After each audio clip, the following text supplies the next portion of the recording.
This channel does not promote any violent, harmful, or illegal activities. All content provided by this channel is meant for an educational purpose only.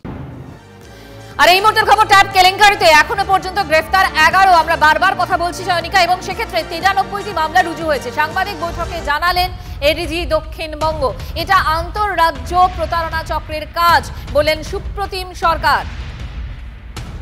সম্প্রতি প্রকাশ্যে এসেছে সেই মামলার ব্যাপারে কয়েকটি কথা আপনাদের জানাতে চাই। প্রথম কথা হলো যে এই মামলাগুলি তদন্তে একটা রাজ্য পুলিশের তরফে জয়েন্ট ইনভেস্টিগেশন একটা মনিটরিং টিম একটা তৈরি করা হয়েছে। তার নেতৃত্বে থাকবেন সিনিয়র অফিসাররা। এডিজি সাইবার উনি আছেন এখানে, এডিজি সাইবার থাকবেন, এডিজি সিআইডি 2 থাকবেন, আইজি সিআইডি 2 থাকবেন, ডিআইজি সাইবার থাকবেন, ডিআইজি অপস সিআইডি থাকবেন, এবং বিভিন্ন জেলার যেখানে মামলাগুলি হয়েছে সেখানকার কনসার্ন নগরপাল, কমিশনার অফ পুলিশ এবং এসপিরা থাকবেন। এই জয়েন্ট ইনভেস্টিগেশন মনিটরিং টিম এই মামলা, যে কটি মামলা হয়েছে সেগুলো সর্বোচ্চ অগ্রাধিকার দিয়ে দেখছে এবং দেখবে। এখনও পর্যন্ত আমাদের কাছে যে সর্বশেষ তথ্য রয়েছে সেই তথ্য অনুযায়ী 93টা কেস রাজ্য জুড়ে হয়েছে, নথিভুক্ত হয়েছে এখনও পর্যন্ত, এবং এই 93টা কেসে এখনও পর্যন্ত 11 জনকে গ্রেফতার করা সম্ভব হয়েছে। এই 11 জনকে গ্রেফতার করে তাদের জিজ্ঞাসাবাদ করে কিছু লিডস, কিছু সূত্র আমরা পেয়েছি। সেগুলো জানানোর আগে যেটা বলে দিতে চাই, শিক্ষা দফতরের সঙ্গে রাজ্য পুলিশের তরফে যোগাযোগ করা হয়েছিল। আমরা পরিসংখ্যান চেয়েছিলাম, সেই পরিসংখ্যান পেয়ে আমরা দেখতে পেয়েছি যে পুরো রাজ্য জুড়ে 16 লক্ষ পড়ুয়া একাদশ শ্রেণী এবং দ্বাদশ শ্রেণী ক্লাস 11 and 12 তাদেরকে 10,000 টাকা করে বরাদ্দ করা হয়েছিল 16 লক্ষ পড়ুয়াকে। এখনও পর্যন্ত জেলা প্রশাসন সূত্রে, জেলা পুলিশ সূত্রে এবং শিক্ষা দফতর সূত্রে এবং যে এফআইআরগুলো হয়েছে তার সূত্রে আমরা জানতে পেরেছি 1911 জন পড়ুয়া প্রতারিত হয়েছেন।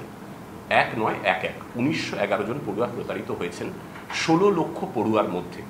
শতাংশের হিসেব যদি আমরা করি, আমরা করছিলাম তদন্তের স্বার্থে, আমরা দেখেছি যে 99.99% পড়ুয়া সঠিকভাবে তাদের নিজস্ব অ্যাকাউন্টে টাকা পেয়েছেন।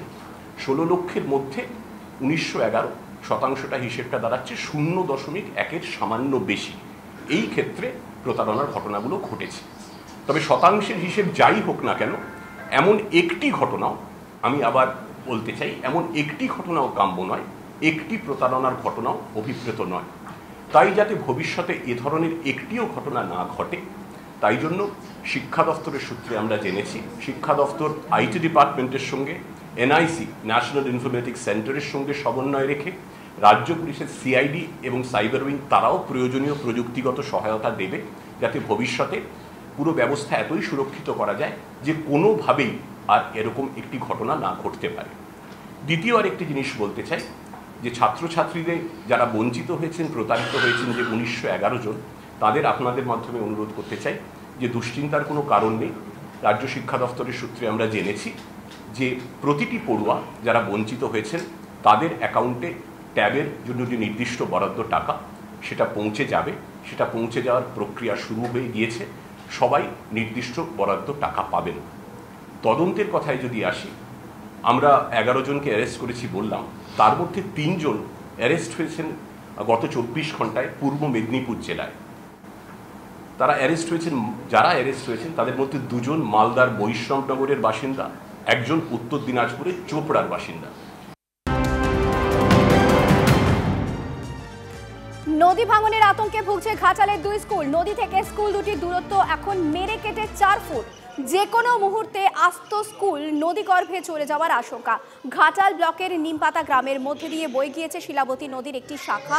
এই শাখাটি এলাকাবাসীর কাছে বুড়িগঙ্গা নদী নামে পরিচিত।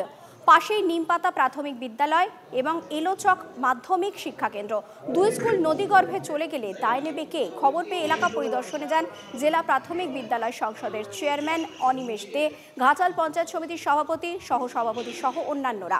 দ্রুত সমস্যা সমাধানের আশ্বাস দিয়েছেন তারা। এই স্কুলটা অত্যন্ত সুন্দরভাবে চলছে।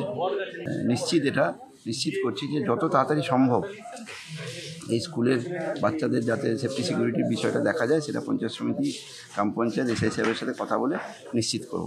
বিগত বন্যায় যেভাবে নদী ভাঙন হয়েছে এবং স্কুল ক্ষতিগ্রস্ত হওয়ার মুখে নদীর পাড় একবারে ধসে গেছে, রাস্তা ধসে গেছে। তো সেই জায়গায় অনিমেষবাবু সরেজমিনে দেখলেন এবং তিনি আমাদেরকে কথা দিয়ে গেছেন 2টি এসিআর দিয়ে যাতে এখানে নতুন বিল্ডিং তৈরি করার প্রসেসিং শুরু হয়। In the mean time irrigation department, Manas Ranjan Bhunia আমাদের সম্মানীয় মন্ত্রী, ওনার নির্দেশে টেন্ডার হয়ে গেছে, ওয়ার্ক অর্ডার দিয়ে দেওয়া হয়েছে, পাইলিংয়ের কাজও আজ থেকে শুরু হয়ে গেছে।